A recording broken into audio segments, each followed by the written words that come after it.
Ashes by J.C. Jarrett. About the author. J.C. Jarrett was born in 1975, the oldest of three. He grew up in Scott Depot, West Virginia, graduating from Winfield High School in Winfield, West Virginia. He went on to do several jobs, from over-the-road truck driver to slot machine technician. Over the years he worked on his first book, using a pen and several notebooks. Then, in 2012, his daughter was born, and it only seemed right to name her after the character, Peyton, whom he had written and thought about for so long. With Peyton, he lives in Scott Depot, West Virginia. If you would like to contact the author, use the following email: consumedwriter@gmail.com. Acknowledgements. My sister Haley, who read the first book and cursed me for not having this finished for her. Without her near constant complaining, this book would probably have never happened. You can shut up now. Lastly, but not least in my heart, my daughter Peyton, who I hope one day will read these books and not have a complex for her being named after a fictional boy character. I love you, Peyton, with all my heart.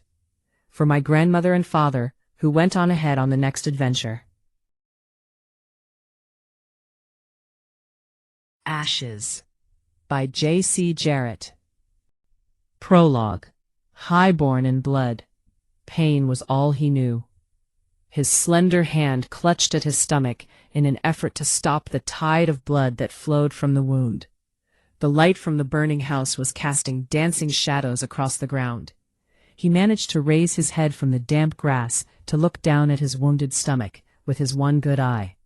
He knew not how long he had laid there unconscious, but it had not been night then, and he had no memory of the sun setting.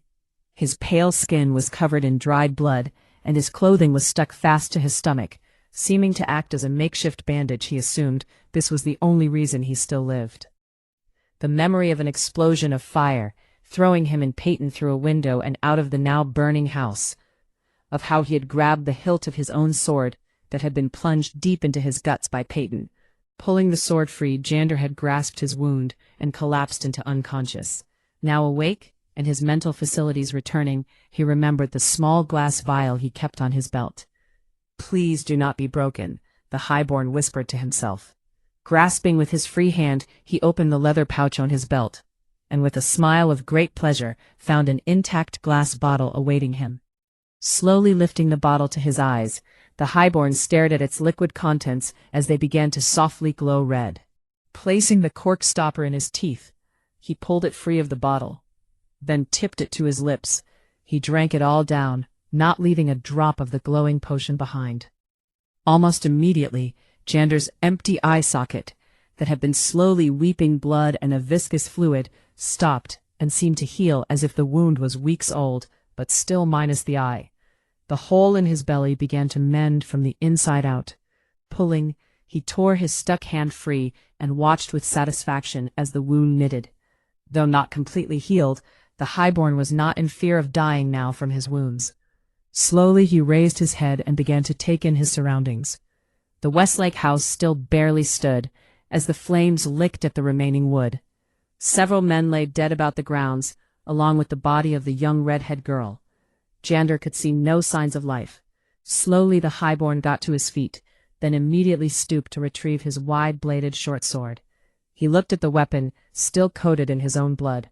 The highborn's dark eyes became unfocused, as the memory of the tip of his blade tearing into his own face came back to him. Jander's empty hand reached up to his once perfect face.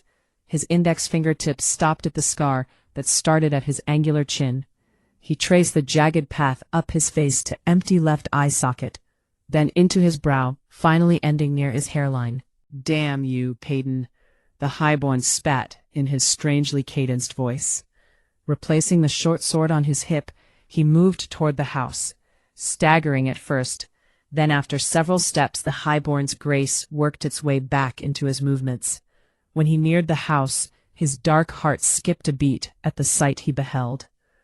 2 charred skeletal corpses lay entwined under the still-burning roof support beam. The corners of his mouth turned up into a grin. "I would say burn in hell, Peyton Westlake," he chuckled before he finished, "but it looks like you already have. Jander ended the statement by spitting a ball of saliva onto the skull of the top corpse, and then laughed at the hiss it made on the hot bones. Westlake farmstead.